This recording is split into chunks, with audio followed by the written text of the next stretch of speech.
So guys আজকে কেন bike ছেড়ে আমি সাইকেল চালাচ্ছি এটার পুরো কাহিনী জানো তো পুরো ভিডিওতে দেখলে বুঝতে পারবে। তো চলো গাইস শুরু করা যাক। So hey guys welcome back to my channel. তো আজকে আমি তোমাদের জন্য ডেলি মতো ব্লগ নিয়ে চলে এসেছি। তো আজকে আমি ডেলি মতো দোকানে চলে যাচ্ছি। তো দোকানের উদ্দেশ্যে রওনা দিচ্ছি বাজারে। তো বাজারে এসেছি ফাইনালি, বাজারে এসে ফাইনালি পৌঁছে গেলাম। তো বাজারে আসার পর একটা টমটম দেখছি দাঁড়িয়ে রয়েছে, আর গাড়িটা কতক্ষণ পরে রওনা দিবে তার জন্য আমি উঠে বসে গেলাম। তো বসার কতক্ষণ পরে দেখি, তো উঠে বসার পরও দেখি এখনো স্টার্ট দিচ্ছে না এই গাড়িটা, কারণ আর একজন প্যাসেঞ্জারের জন্য বসে রয়েছে। তো একজন প্যাসেঞ্জার আসলো, তারপরে সিধা রওনা দিল বিলোনিয়ার উদ্দেশ্যে। বিলোনিয়া ফাইনালি এসে পৌঁছে গেলাম। তো পৌঁছার পর বিলোনিয়া বন করে এসে নেমে আমি দোকানের উদ্দেশ্যে রওনা দিলাম। তো দোকানের উদ্দেশ্যে রওনা দিচ্ছি। এখানে দেখো গাইস, এটা হলো ইএমআই শোরুম, যারা বাইক কিনবে আসতে পারো। আর গাইস তোমাদের জন্য একটা কিন্তু খুশির খবর আছে, যেটা আমি পার্সোনালি ইউজ করি। তো সেটা হলো গাইস, তোমরা যদি কেউ কম প্রাইসের মধ্যে ইয়ারবাডস কিনতে চাও তাহলে তোমরা কিনতে পারবে। আমার ডিসক্রিপশনে আর কমেন্ট বক্সে আছে, তো যাও এখানে লিঙ্কে টিপ দিয়ে আর কম প্রাইসের মধ্যে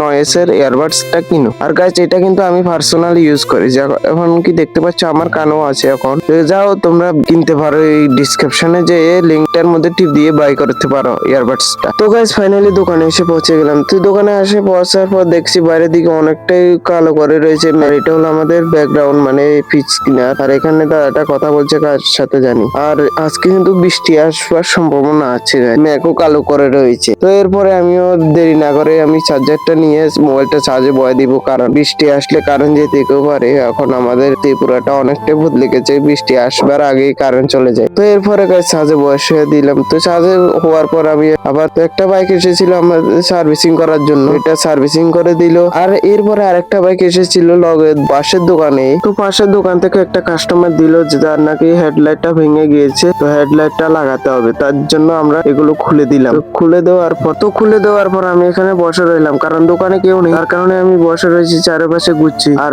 যে দাদাটা আছিল, যে দোকানে কর্মচারীটা ছিল, সেটাও এখন নাই, আরেক জায়গাতে গিয়েছে। আর মালিকও নাই আজকে দোকানে, মালিকও এক জায়গা গিয়েছে। কোনখানে গিয়েছে, কিসের জন্য গিয়েছে, তো এগুলো সব পরে বলবো। পরে তখনই বলবো যখন তোমরা যদি আমার কমেন্টে 1000 কমেন্ট কমপ্লিট করে দাও, তাহলে বলবো কোনখানে গেছে তারা দুজনই। তো তোমরা তাড়াতাড়ি কাজ কমপ্লিট করে দাও 1000, তারপরে বলবো তোমাদেরকে কোনখানে গিয়েছে। তো গাইস বাইকের কিটাকে লাগিয়ে দিলাম কতক্ষণ পরেই। তো লাগার পর আমি সাইকেল নিয়ে একটু ঘুরতে বেরোলাম।